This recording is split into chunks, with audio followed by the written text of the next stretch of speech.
Hey, friends.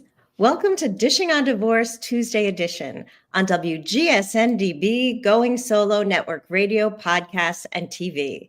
I'm your host, Lisa Lisser, CEO and founder of LZL Coaching, a boutique coaching firm focused on divorce, relationships, and life transitions. I'm specifically certified in BEH2O, a method to transform high conflict co-parenting into a more productive relationship for you and your children. I'm also a divorced mom of 3 now grown kids, a recovering lawyer, a Jewish educator and spiritual counselor, and a divorce coach who is committed to transforming the divorce experience for everyone involved. As all of us who've gone through divorce know, worrying about divorce's impact on our kids is one of the most challenging aspects that we experience. We really don't know what goes on in our kids' heads or how it will impact them in the long term. Today, my guest is AJ Wyman. AJ is the child of divorce. His experience through divorce fed into his life experience, and during that down and then up journey, he found the inner resources to lift himself up and transform himself into the husband and father he wants to be. Today's episode is a reminder that throughout the journey, children are impacted, and we and they can learn from our mistakes and thrive in our lives and their lives. So welcome, AJ. Thank you for having me. My pleasure. So you have a deep and powerful story, and I'd love you to share a bit about your background and the part that you shared with me, that your experience as the child of divorce and how that has impacted the rest of your life. So give us a little snippet of your story. Sure. So I grew up in a middle-class family, never really struggled, great childhood. And as I got older, seemed to notice that things weren't really going well between my parents. There was no physical abuse. There was more fighting. There was more antagonizing, a lot of mental games that they would play, more so my father than my mother. I just remember a lot of fighting. I don't remember topics or subjects. I just remember, being in my room playing and just hearing louder than average voices. Okay. And it got to the point where my parents said we're getting divorced. I was eighth grade middle school. They ended up getting divorced when I was a freshman in high school. My sister was a senior in high school at the time, and my sister kind of held it a lot. She understood a lot more, so she held a lot more against my father, and it caused a significant break in their relationship too. I was sports. My father took me to everything. So I didn't really break from my mother, but I definitely sided with my father a lot more. And all throughout high school, it was hard. I went to a Catholic school where, most of the time, like, you get looked at weird if your parents are divorced because everyone's supposed to be perfect in the church, right? None of my friends, none of their parents were divorced. So it was very hard to go through it. On top of that, my father was very bitter about what had happened. There was really no communication between him and my mother, starting from the time they decided to get divorced, probably before that too, I'm sure. All the way through the divorce, my father held it against my mother for a long time. And, I witnessed a lot of non-communication. I witnessed a lot of hostile communication, and a lot of just awkward nights. So, like I said, my father and my mother didn't really speak. My mother tried, my father wouldn't. As we got older, they started to communicate a little bit more, but it was never cordial. My father got remarried. My stepmother said, "There's no way you're allowed to talk to him. There's no way," like, any kind of mail my mom would send to my dad, she would rip it up and throw it out. It was a very, very bad time. Yes, that sounds so toxic. And Yeah. it was happening to them, but it was also happening to you. Yeah. I mean, at this point, I'm old enough now to read the room and like kind of know what's going on. And it's like, all right, I guess it's not going to get much better than this. And it really didn't for a long time. And my father in 2008 was diagnosed with esophageal cancer,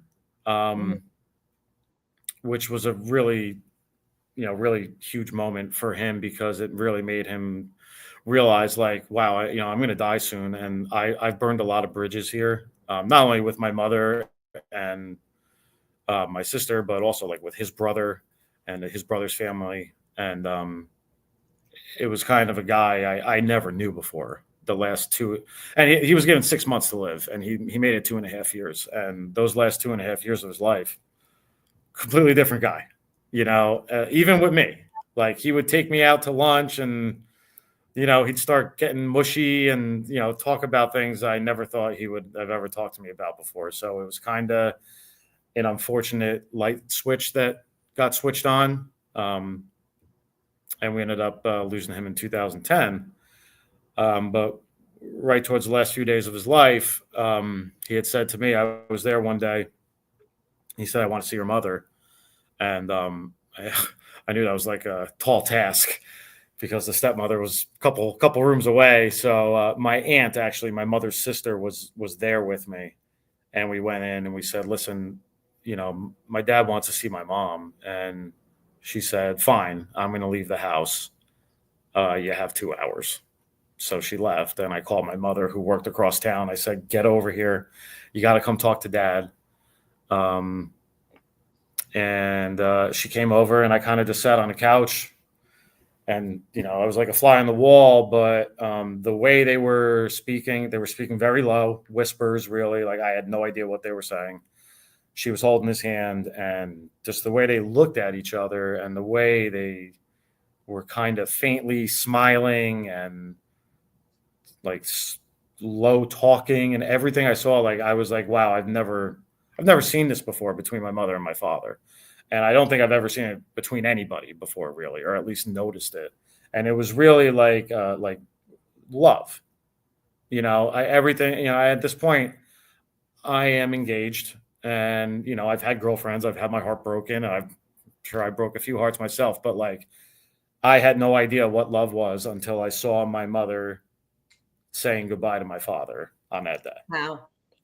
So what I'm getting from you is that the communication issues that your dad and mom had impacted not just their relationship with each other and their relationship with you, but it sounds like your dad's inability to communicate or frustration with communication impacted all of the close relationships in his life. Yes. And then he set himself up, perhaps, and I'm just hearing from you, it sounds like he set himself up with a relationship that was then going to diminish his ability to repair any of those bridges because she was like a gatekeeper on who and how he could communicate. Yes. And that was his choice. He was maybe, responding in some fight or flight way to how to move forward. And so he wanted someone who could cut him off before he would go in too deep. And we don't know, but perhaps. But it sounds like ultimately at the end, he had this awareness shift. The whole paradigm shifted in terms of his relationship with you and perhaps your sister, and how that dynamic changed because his relationship with time changed. And this awareness that you don't have unlimited time. Yes. And so, right. And so what you shared about his last minutes with your mom is this like clearing away of all the baggage so that they could actually see each other clearly and be present for each other. And you had never seen it before. You didn't even know something like that could exist. So your whole paradigm must have gotten flipped in that moment. Yes, it was. I mean, I'll never forget it. I'll never forget how it looked. Like, I mean, it's clear as day as I'm talking about it right now. If I wasn't like being recorded, there would probably be a tear or two coming out of my eyes, but I'm trying to keep it together. And I should say he did reconcile with my sister a few years before that. I don't want to give away too much of my sister's story, but she was involved in a bad marriage, and my father played a big part in helping her, and they ended up reconciling, which was great. But he lost 8 years of her life, so it's like tragedy was the only way he was going to just get the sense to say, oh my gosh, I need to do something here. I need to fix this relationship with my daughter. I need to fix a relationship with my ex-wife. I need to fix this with my brother. It didn't come naturally, Well, very often it doesn't, because people are so set in their patterns, in every different relationship you have, whether it's a parent-child relationship, a spousal relationship, a sibling relationship. We become very set in our patterns, and it's hard to break out of the patterns because we need to create something new. And what is that jolt that is going to give us a mindset shift, which is what I try and do with my clients in coaching, is I try and help them raise awareness so they could see, like, it doesn't have to be this way. And you actually got to see first, hand up close, that it didn't have to be the way it was. And it's sad on the one hand that all of those years, all of that time was missed. But on the other hand, the opportunity to shift, in Judaism, we call it teshuvah, which is sort of like a return and a repentance in a way. And so, like, how do we cure these relationships that are so important to us? And you have to find that commitment somewhere inside of you. And it's not obvious, and it's not automatic. And it's really the ability to make that change is a gift. So I really try and look on the side of the fact that it happened at all, like, changed your whole perception of what relationships could be, because you got to be, as you said, that fly on the wall in your parents' reconnection. Agreed. But unfortunately, I did not learn the lesson as fast as I would have liked to. So Okay. he even wrote a letter. I remember he wrote a letter to me that, right before he died, that said, among other things, don't make the same mistakes I made. You have a great fiance here, is going to be a great wife, and don't make the same mistakes I made. And I did times 10, times 100, maybe. I mean, I went into such a tailspin between then and, I'm sure we'll get into it, the illness that my daughter I ended up having came down with, that, I basically was following in my father's footsteps. My father was depressed. I didn't really get it at that time. I didn't know what depression was. I was like, so what? You're just sad, So Yeah. But my mother said, like, your father had depression, and your father ate. He ate a lot. That's what made him feel better. He wasn't an alcoholic. He wasn't a drug addict. He was a food addict. He would stash food all over the house. He would make you and your sister eat broccoli and string beans, and he would run into the next room and eat like a gallon of ice cream. So that's how he dealt with his depression. He wouldn't talk to anybody. And before I realized I had depression, I was doing the same thing, except I was doing it with drugs. So I would be depressed, and I wouldn't talk to my wife about it. I would say, I'm fine. There's nothing wrong. You're crazy. I'm fine. And then I would go and sneak away and find some drugs and do drugs. And I did it for years. And fast forward to us having a daughter, and she's born with cancer. So you put the addiction on the back burner for a while you're trying to help your daughter live, but it comes back. She did live. She was diagnosed at 7 months old. Now she's 10 years old. Wow. Wait, so say that again. Now she's 10?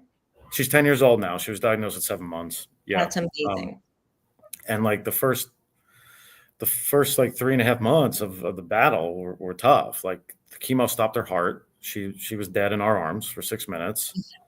And we had to live down in Philadelphia for 3.5 months just to get her rehab in between chemo and her counts dropping and bottoming out and being in isolation and back and forth. And at that moment, like it doesn't matter what's going on with you.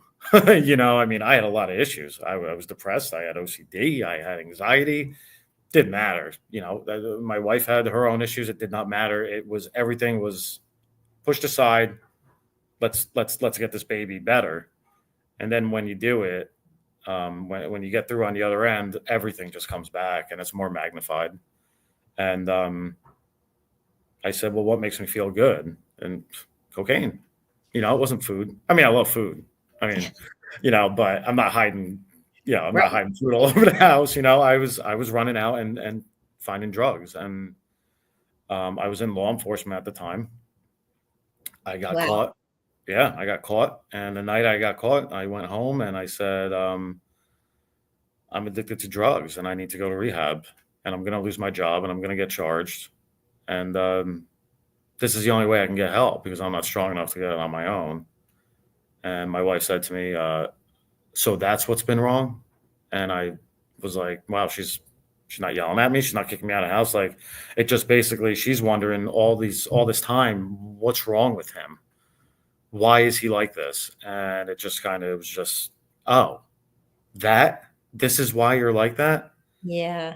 So, you know, kind of around that time, it was like, now I know I have some serious problems aside from addiction. Like now I got to figure out why did I turn to drugs instead of turning to my wife, instead of turning to my mother or my family, whoever. Why did I watch, you know, my daughter die in my arms? Why did I watch her almost die from cancer? And why am I killing myself right now and not caring? So those are huge questions that when we have like this moment of crisis, and you already had a crisis, right? You had this crisis when your daughter was born, and 7 months later, she's diagnosed with cancer. So as you said, you had to push all your issues aside so you could focus on her issue. But pushing them aside doesn't mean that they go away. And Exactly. so as soon as, I guess, it sounds like as soon as she was out of danger, you turned back to the drugs because you needed to soothe. Mm-hmm. And let's take a short break now, and then we will come back and hear about the upside of your story. Okay? So we will be back after this word from our sponsor.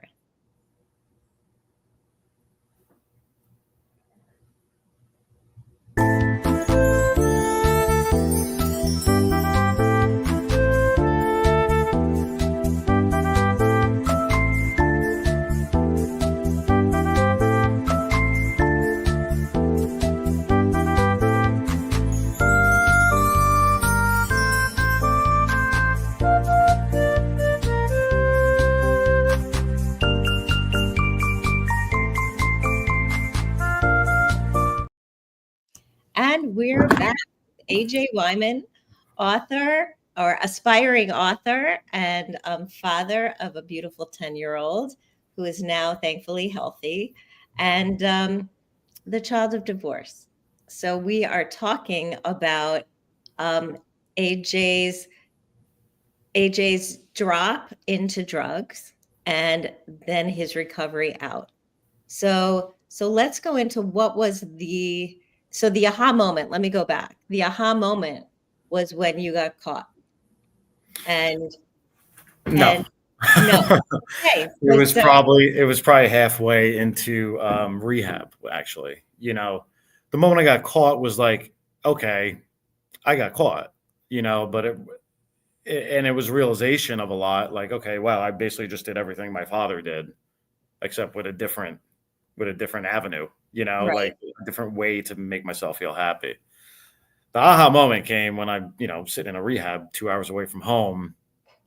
And I kind of just realized that, like, you know, when my daughter Emma was diagnosed, like I basically just said to like God, you know, just swap us out here, you know, like save her, take me. she's a baby, please don't take her. Same thing when her heart stopped in our arms, and they're pumping her chest, and they got the bag valve mask and everything. I'm saying, just please save this girl and take me. So I realized, like, in rehab, that I kind of just like I made this deal that I thought with God, like, all right, you saved her, so now I'm just going to self-destruct because I'm holding up my end of the bargain. And I kind of just zoned out, and I had this, just like, this voice was in my head that said, this wasn't a deal. Like, just take your life back.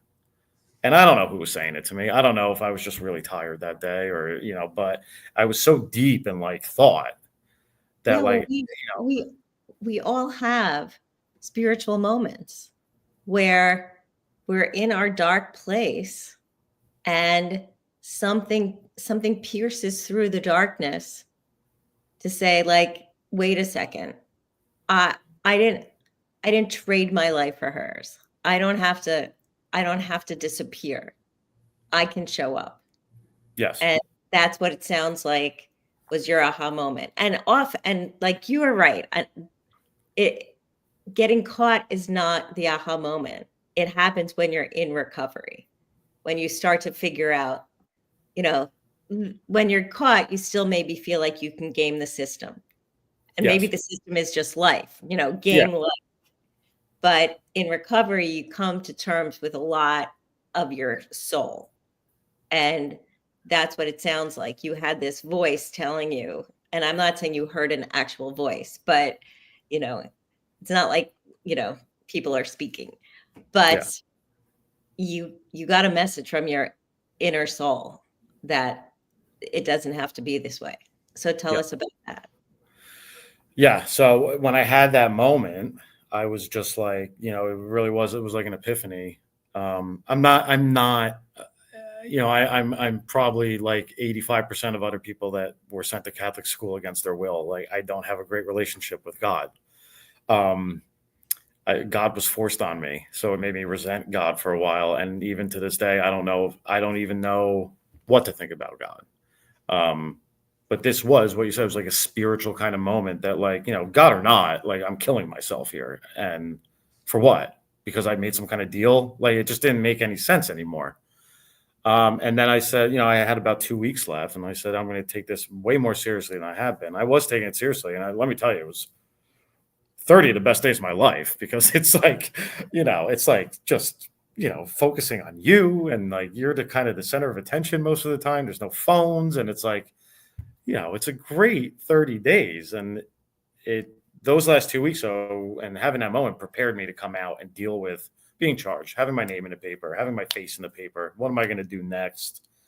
How am I going to explain this to family members and friends and everything? I was just way more prepared and way more coherent, because I didn't have any drugs clouding me anymore. Right. I just thought a lot more clear. I'm still, like, flawed, like, very much so. I still make the same mistakes my father made. I still have a hard time communicating. I can talk to you. I just met you about a month ago. I can talk to you so much easier than I can talk to my own wife or my mother, because, quite frankly, I don't care what you think about me, right? I care what my wife thinks about me, what my mother thinks about me, and I don't want to upset them. I don't want to offend them. I don't want to hurt them. So I have a lot of things I still need to work on, but to not have the addiction playing any part of it just makes it a lot easier for me. Yeah. So it's interesting the way you said it. Like, you don't care what I think, but actually you do, because you're being transparent with me. And so it's not really about what I think, but it's about what you think about yourself, because you don't see me as a judge, right? I'm Yes, not judging you. I'm exactly. just Yeah. receiving your story. And you may have concerns that your wife and your mom are judging you because they have this stake in you and your life, and you have to live up to an image. But what recovery teaches us is that the only image we need to live up to is our own self-image, and that other people will think what they think. And as Mel Robbins says, let them. but then let you be you. Let you have your authenticity, your transparency, your self-accountability. And, when you think you have to live up to an image, that's when you turn to those other soothing things that you think are going to make you show up better, but they actually make you show up worse. Yes. So, Yep. so let's tell me more. Like you said, you had a personal transformation. What's that been like? It's made recovery a lot easier than I thought it was going to be. Okay. I thought it was going to be hard. I really did. I thought I didn't know what to expect when I walked out of that, rehab. I knew that it was going to be bad for a while, but like what happens in 2 years, if you just have one night, and I was scared, but I just learned that like I didn't need drugs to make me happy. I didn't need drugs to make me likable.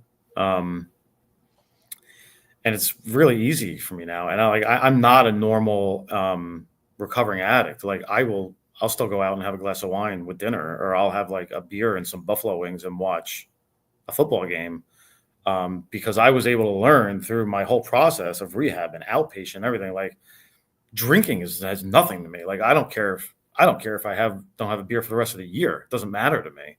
Mm-hmm. What mattered to me was having the drugs to accompany it. And it took a long time for me to even sip a beer, but I did it with my wife, Lindsay. I said, if I'm going to ever drink again, it's just going to be with you. I'm not looking to go out with the guys and party it all night anymore. Right. Honestly, I go to bed. I go to bed at like 9:30 now. I'm like exhausted at the end of the day. But I was able to really draw my own map and say, this is how I'm going to follow it. This is the therapy I'm going to go to. This is what I'm going to do. This is what I'm going to call if I have a fight with Lindsay, or if I'm unhappy about something. This is the friend that I'm going to call. I do have a friend who's a recovering alcoholic. I talk to him all the time. He's my best friend. I've known him since we were kids. So it's easy. Mm-hmm. It's like, okay, I just got to call John. Like if I'm not feeling right up here, I got to call John. If I can't, if me and Lindsay get into a fight, I got to call John, or I got to call my other friend Kim. I kind of just got to talk through it with them. So I think the transformation for me is like, how do you handle all this stuff that happens without drugs? That was my transformation. Oh, right. This is how I do it. Oh, I just got to call somebody. Oh, I just got to go for a walk. Just little things, instead of just saying like, forget it. I need to go do some drugs. It was just a cheap. Yeah. Go on. No, go on. Yeah. It was a cheap and a lazy excuse, and I realize that now. Like, it doesn't matter what kind of day I had. It doesn't matter what kind of fight I just got into. It doesn't matter if I'm upset or angry or happy. Like, there's just no reason. There's no reason to celebrate or, wallow in drug use. So what you're saying is that you recognize that this artificial self-soother was actually not soothing. No. What it did was create more problems than it solved. Yes. And so you recognize it's amazing that you recognize this in 30 days of recovery, because recovery takes a long time. So, well, we're going on 5 years. So yeah, I learn a little each day, I think. Well, every day you wake up and you start fresh. You're like, I'm not going to use today. Yes. And that's really important. And it's like, because every day we feel gratitude for the day that we're having right now. Right. Yeah. And the further removed I get, it's like the further removed from that last time I ever did drugs, like it's just easier, and you look back and go, oh my God, why was I doing that? Like it's just easier to say I'm never going back. Right. Well, and it's easier to do. I'm never going back. It's not just about saying it. It's about actions. And so you described actions that you take now that are tools for you. So if the action is, if I'm thinking about it, I'm going to call John. If I get in a fight and I need something to ground me, I'm going to call my, phone a friend. Yeah. That's about connection, right? Yeah. So part of recovery, and part of recovery from whether it's drugs or like recovering from your divorce journey, like recognizing that there are people in your life that you can reach out to who can help you get through this moment. And if you think there isn't a person, then dig a little deeper or find that person, find that professional. Like you found the recovery program. So find a coach, find a therapist, find a support person, a support group. But you gave yourself permission, AJ, to stop going through it alone. And that was huge. That changed your life.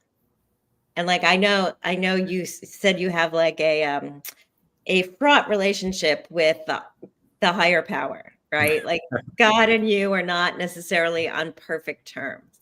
Yeah. But, we all have different relationships with our perception, our understanding of God. But one of the ways that I often look at it is that God is the connection that people have with each other. And when we are working together in tandem toward a shared purpose, toward our why, then we're actually experiencing God. And so it's not like the guy in the sky. Yeah. It's the white beard and the white robe. And yeah. That's someone else's image of God, Renaissance artist, maybe, but okay, I blame them. But, for us, if we want to move forward in our lives and feel like we have support that's outside of ourselves, we need to let go of the idea that we have to do it all, that we are in control. Like sometimes I'm not in control and I need another person. Mm-hmm. And that's what you shared. And if I bring it back to your dad, like when your dad was at death's door, he's like, I need to make things right with my kid's mom. And they did, which is something you got to observe. So you knew it was possible, but life threw a lot of garbage at you. Yeah. So you got distracted, right? But in a big way. Yes. So, and your wife went along for the journey. So you mentioned Lindsay. I'll tell the Mm-hmm. audience, Lindsay is your wife. Mm-hmm. You guys are still married. So we are. It's a struggle, but we are. Yeah. Yeah, because you recognize something about the value of the partnership. Like, do I have that right? Well, like I said, I'm still nowhere near a finished product. I still piss her off probably every single day. And we still have major fights and we have these blow-ups, and we're actually probably going back to marriage counseling to try to repair, because I did a lot of damage. But so did she. She's damaged the relationship a little too, and nowhere near as much as I have, that's for sure. But with all that we went through with Emma, it was just like, it was a lot to even make it out of that married, and then to make it out of my addiction married. I just feel that it's there's a reason that we're still together, and we need to keep working at that. Yeah. I'm so grateful for her that she stuck with me through that, because most people would probably say like, all right, you're a drug addict, like get away from my kids, get away from me, get out of my house. And she was way more understanding and compassionate than I ever thought she could have or would have been, or anybody. Right. And when we have these disagreements, we have these arguments, and like, I forget a lot about what I put her through, and sometimes it's it causes a couple of days of like hostility, but then like I need to stop and think. My whole thing is I live inside my head way too much, so I need to stop and think like, okay, I put her through a lot and she still hasn't processed everything. Right. So yeah, a lot of what I'm hearing is it's all about communication, and like the communication techniques that you learned as a child were not communication techniques that were successful, but they were the only thing you modeled on. You didn't have Yeah. Yep. And so now you're trying to invent it from scratch. So, I'll give a shameless plug for my co-parenting class, which is called the BEH2O model. And it's all about refocusing, transforming your relationship toward one where you have tools for communication and you have shared goals and you move from your why. Like your why is that you want to be good parents to this miracle child who is still with you. And that's your why. So if everything about that feeds both of you, you will find a way to move forward. So that's my little bit of words of wisdom. I appreciate that. AJ, thank you so much for sharing your story. So tell us a little bit, you're in the process of getting a book published about this story. So tell us a little bit about that. Yeah. So I have met and signed with a publisher. I wrote the book a little over about a year and a half ago. Picked up an editor. We got through it. We started pitching it. Somehow in like 2 months, we found a publisher that wants to publish it. Name of the publisher is Open Books. We do not have a release date yet. We still have some copyright issues we're dealing with, and we got to finish editing and start our, cover design and all that. But the name of the publisher is Open Books, and the website is open-bks.com. And if anyone is interested in following up, they can go to that website, or they can email me. See my email on the bottom of the screen right there. Why don't you read it? Because we also have a radio audience. That's right. It is AWYMAN24@yahoo.com. And the book is really about Emma's cancer battle and the effect it had on myself, and everything that I went through trying to repair my life and become a better person. Fantastic. That's amazing. I can't wait to read it when it comes out. For all of my guests, I hope you enjoyed AJ's story. And from it, we learned that we all can come back. We all can reinvent ourselves.